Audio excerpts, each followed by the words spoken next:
Hei, velkommen til en ny Nintendo News-episode, og la oss ta en titt på denne ukas nyheter. Sonic Origins Plus er announced, et spill som har vært rumored i en stund nå. Origins Plus legger til Playable Amy, noe jeg liker veldig godt, for Amy is the best girl, og det vil også være 16 spill, som Sonic Drift 1 og 2, Labyrinth, Spinball, Sonic Chaos, Sonic Blast, Tales Adventure, Triple Trouble og TC Sky Patrol. Denne kommer i butikkene 23. juni 2023. Og vi får også en 20 siders artbook. Og for dere som allerede eier Sonic Origins, kan få Plus Expansion Pack, som blir akkurat på samme måte som de gjorde for Mania Plus. Jeg vil fremdeles komme til å kjøpe denne, for dette er definitivt noe å ha, sammen med resten av de fysiske spillene.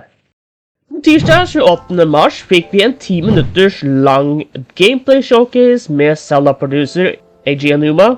Jeg har tatt en link til denne i beskrivelsen hvis du vil se den, men kort fortalt så viste han oss hvordan vi kommer oss opp til Alausa i skyene, eller The Sky Islands. Og det du vil se er en stein som faller fra himmelen, og ved å gå til den og bruke Links sin nye ability Rewind, også kjent som Recall, kan du få steinen til å falle opp igjen ved at den basically går tilbake i tid. Akkurat som vi så med steinen fra en tidligere trailer. Oppe i skyene kan du finne en fiende kalt Construct, som vil slåss mot deg ved bruk av pinner. Og litt senere i gameplay-showcasen kan vi se en annen som virker mer friendly, men som kan bety at ikke alle vil prøve å drepe deg.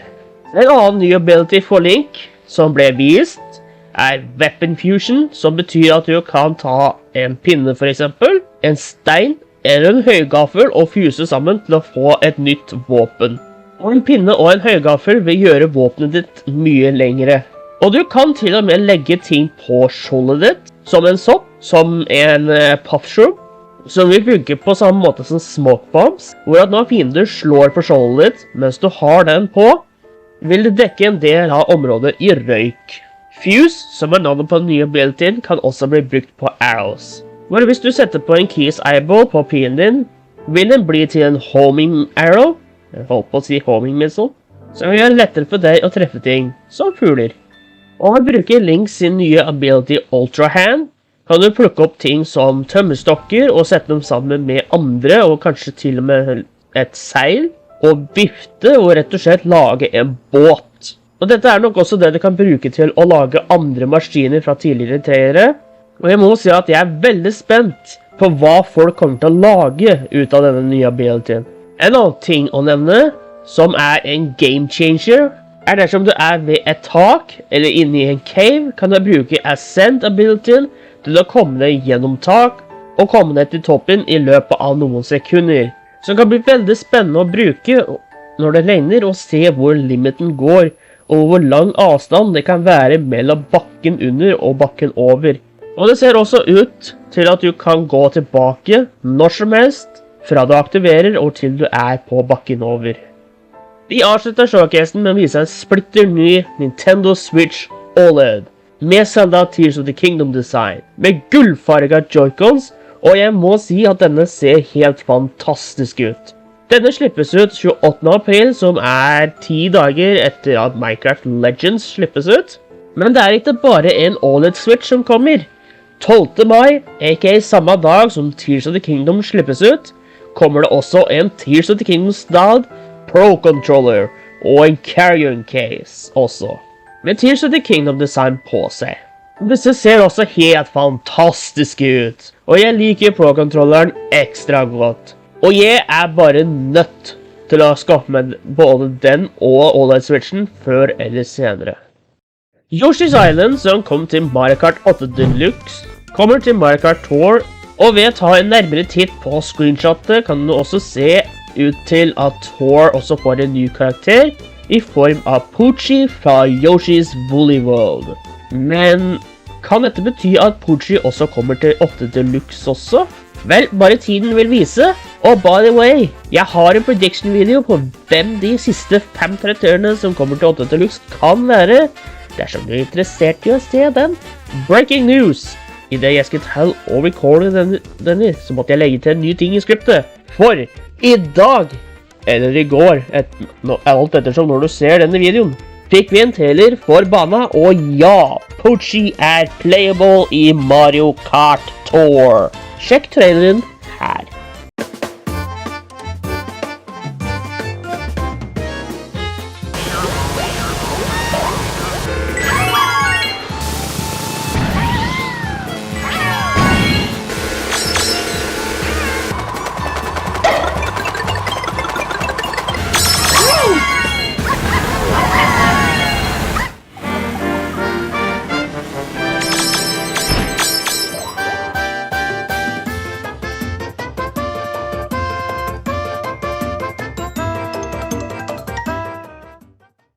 Vel, det er official.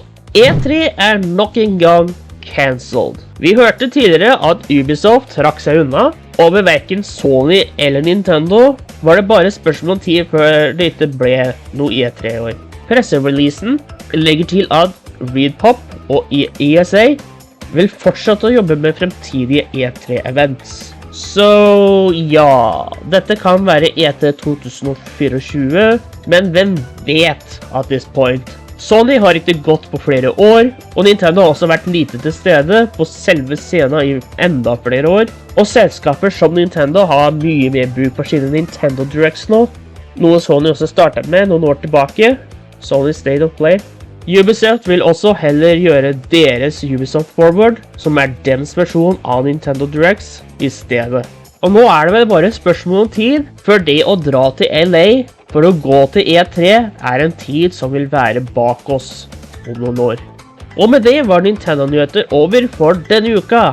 Men hvis du finner en nyhet du vil at jeg skal dekke i neste episode, gjerne link den til meg via Facebook eller Twitter-sida for Mine Norway. Dere finner en link til disse beskrivelsen, og så ses vi igjen neste uke med mer spennende Nintendo-relaterte nyheter. Let's go!